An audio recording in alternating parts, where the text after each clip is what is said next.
కొన్ని రోజులుగా పడిపోతున్న బంగారం ధరలు ఈ రోజు ఒక్కసారిగా ఎగబాకాయి.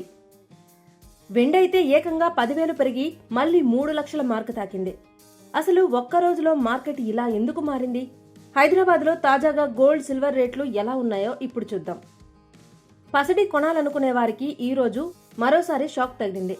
ఇటీవలి రోజులుగా తగ్గుతూ వచ్చిన బంగారం ధరలు ఈ రోజు ఒక్కసారిగా పెరిగి మార్కెట్లో ఆసక్తిని పెంచాయి. అదే సమయంలో వెండి ధర కూడా భారీగానే పెరిగింది. ఈ మార్పులకు ప్రధాన కారణంగా అంతర్జాతీయ పరిస్థితులనే మార్కెట్ వర్గాలు చెబుతున్నాయి. ముఖ్యంగా ఇరాన్, ఇజ్రాయెల్, అమెరికా మధ్య కొనసాగుతున్న ఉద్రిక్తతలపై ట్రంప్ చేసిన వ్యాఖ్యలు గ్లోబల్ మార్కెట్పై ప్రభావం చూపినట్లు తెలుస్తోంది. ఇరాన్ యుద్ధం ముగిసే దిశగా వెళ్తుందనే సంకేతాలు ఇవ్వడంతో పెట్టుబడిదారులు మళ్లీ తమ వ్యూహాలను మార్చినట్లు తెలుస్తోంది. ఈ పరిణామాల ప్రభావంతో అంతర్జాతీయంగా క్రూడాయిల్ ధరలు దాదాపు 26% వరకు పడిపోయాయి. అలాగే అమెరికా డాలర్ విలువ కూడా కొంత తగ్గింది. పశ్చిమాసియాలో ఉద్రిక్తతలు తగ్గవచ్చనే అంచనాలు పెరగడంతో ఇన్వెస్టర్లు మళ్లీ సేఫ్ హెవెన్గా భావించే బంగారం వైపు మొగ్గు చూపించినట్లు బులియన్ మార్కెట్ నిపుణులు చెబుతున్నారు. గత వారం రోజులుగా బంగారం ధరలు భారీగా పడిపోయాయి. తులం గోల్డ్ రేటు దాదాపు 20,000 వరకు తగ్గింది. కానీ ఈ రోజు మాత్రం పరిస్థితి పూర్తిగా మారి బంగారం ధరలు పెరుగుదల చూపించాయి.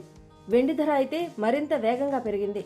ఇక హైదరాబాద్ బులియన్ మార్కెట్లో ధరలు చూస్తే ఈ రోజు 22 క్యారెట్ల ఆభరణాల బంగారం ధర 10 గ్రాములకు 650 రూపాయలు పెరిగింది.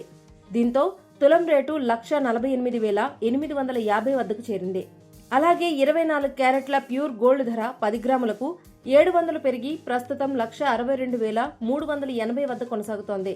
ఇక వెండి ధర విషయానికొస్తే దేశీయ మార్కెట్లో గత కొన్ని రోజులుగా తగ్గుతూ వచ్చిన వెండి రేటు ఈ రోజు ఒక్కసారిగా భారీగా పెరిగింది. కిలో వెండి ధర 10,000 పెరిగి మళ్లీ 3 లక్షల మార్కును దాటింది.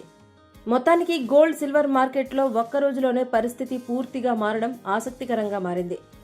రాబోయే రోజుల్లో ధరలు ఇంకా పెరుగుతాయా లేదా మళ్లీ తగ్గుతాయా అన్నది మార్కెట్ పరిస్థితులపై ఆధారపడి ఉంటుంది.